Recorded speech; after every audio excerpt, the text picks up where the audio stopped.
One of the major issues facing our world today is plastic pollution. Many businesses and industries have been pledging to reduce their plastic impact and seek a circular economy designed to eliminate waste and pollution. Over the next 15 minutes, Executive Television explores how industries in the UK are adapting the green approach. Waste reduction and technological innovation are key assets for organisations to utilise in the drive to achieving more environmentally friendly processes.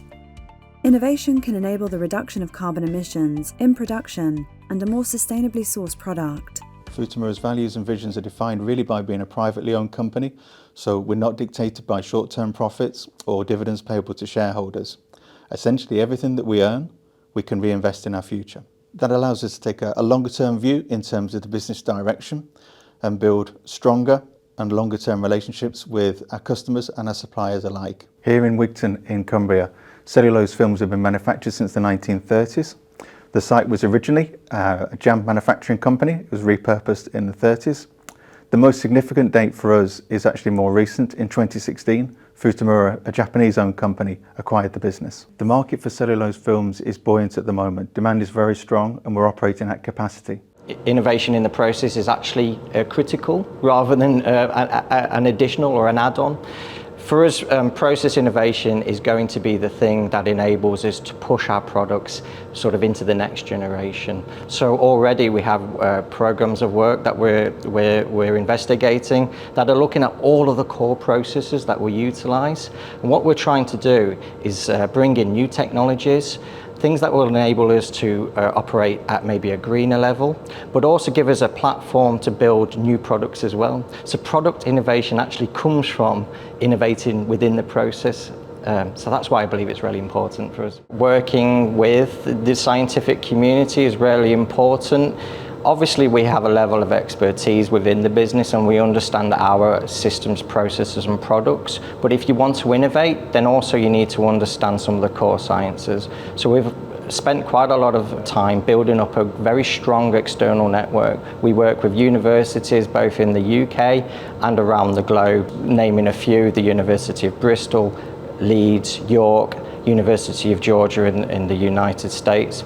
On top of that, we'll also reach out to research institutes. These are the sorts of organisations that can help us on the scaling up or solving challenges, certain scientific challenges. And we're really keen to work with suppliers who are happy to work with us and innovate in certain places. So it's very important for Futamura to have that research network. Waste management is a fundamental process in the adoption of a greener approach. The goal of sustainable waste management is to reduce solid waste in landfills and carbon-producing incineration, while enhancing product circularity. So what we're seeing from consumers now is they're really questioning where do their packaging materials come from and what can they do with them after they've finished their useful life as packaging materials. So conventional plastics we know come from the oil process, and then where possible we'll recycle them after use.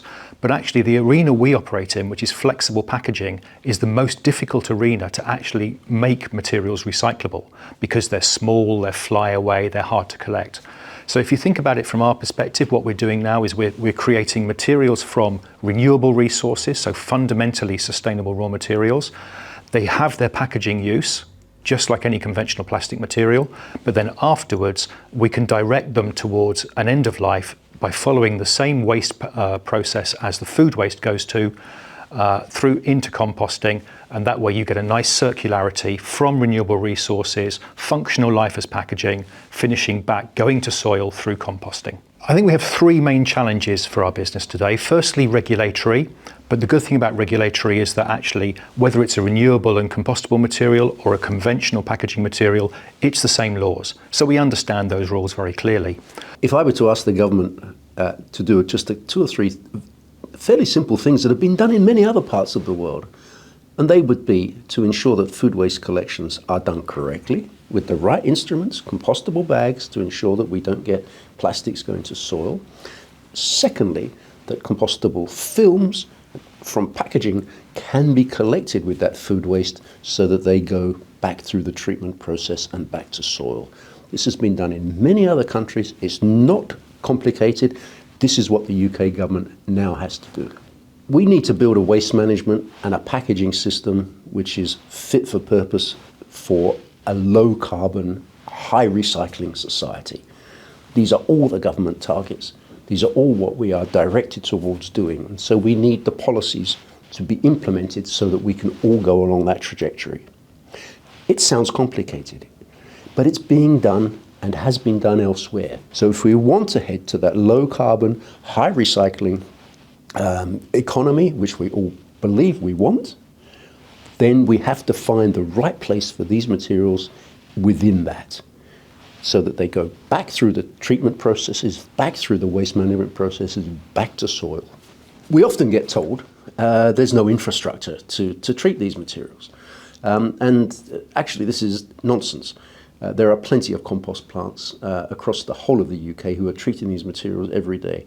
In fact, the 3 largest compost plants in the UK have all written to the government to say they're treating these materials, they want more of them. What we don't have is the collection at household level and small business level so that this packaging material, compostable packaging material, can be co-collected with food waste and taken back to treatment. And it is that specific element which we need the government to step up to and solve, just as many, many other countries around the world have done. And long-term certainty only really comes when government policies are aligned. And at the moment we have a situation in the United Kingdom where we don't have clarity on government policies. There's a lot of confusion. There is a difficulty in trying to link up all these issues of packaging, waste management, soil health, composting. It's sometimes a bit confusing. And what we really need from central government is to give a clear sense of direction so that companies like Futamura can invest, can think of the future, can have a 10, 20-year trajectory. And that is missing at the moment.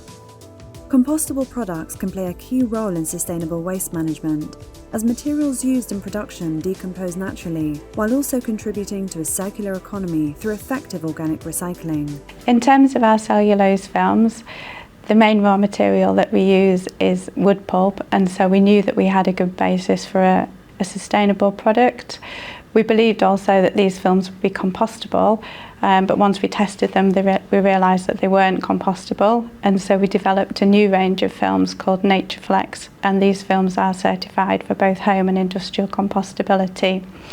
We also changed our wood pulp to ensure that we only source from certified plantations, and we've also been looking at life cycle assessment as well of our films, and so that we can target where there are any environmental hotspots and we can reduce our carbon footprint.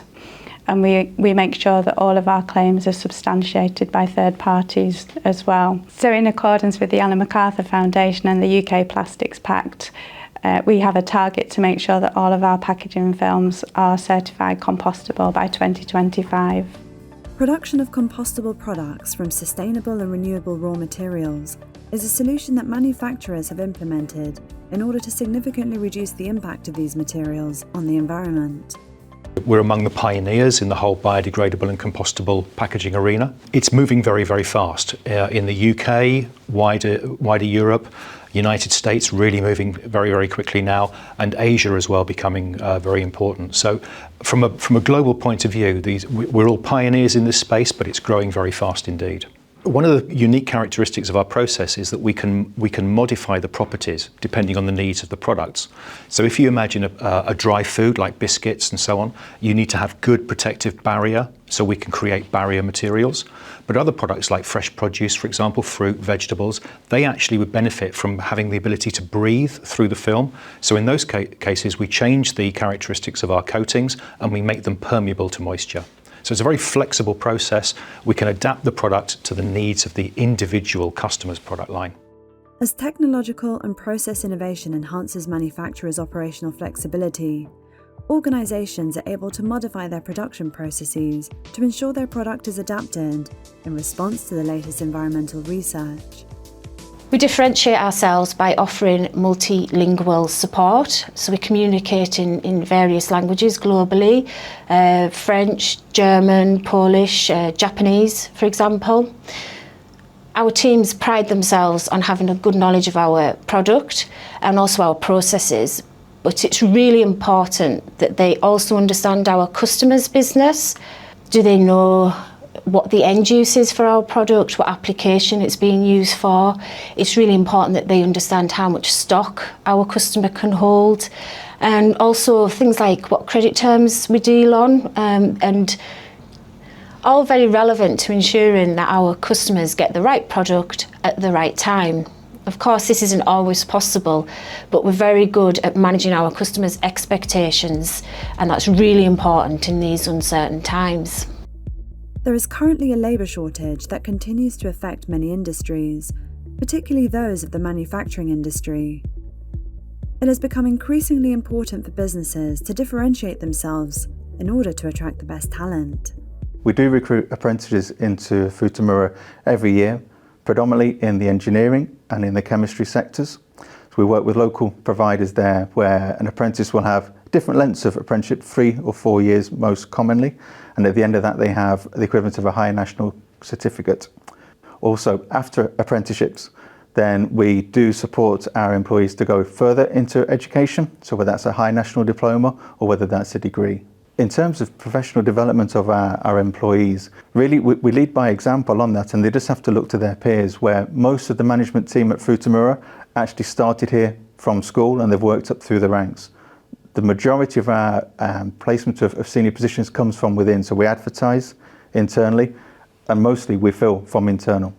We train our employees really on a mixture of on-the-job training and then also specialist training for particular skills and roles, as really the company's needs dictate. We all need to look to add value to both people's lives and also to the environment. Whether that's having a product that is kind to the environment, comes from renewable sources, that ultimately protects our customers' products and gives them a longer life, or whether that's our people.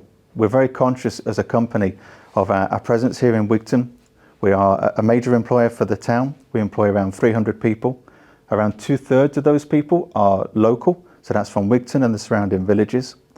And a lot of our workforce works either entirely for their career at Futamura or for the majority of their career. So it's about their sustainability as well through their working life and then afterwards into retirement as well. In conclusion, there are many aspects organisations must take into consideration when committing to a green approach. Advancements in technological innovation are significantly contributing to the capability of organisations to reduce their impact on the environment. However, the effectiveness of these processes lies with those executing them. It will be interesting to see how the transition to sustainability and a green approach develops in the future.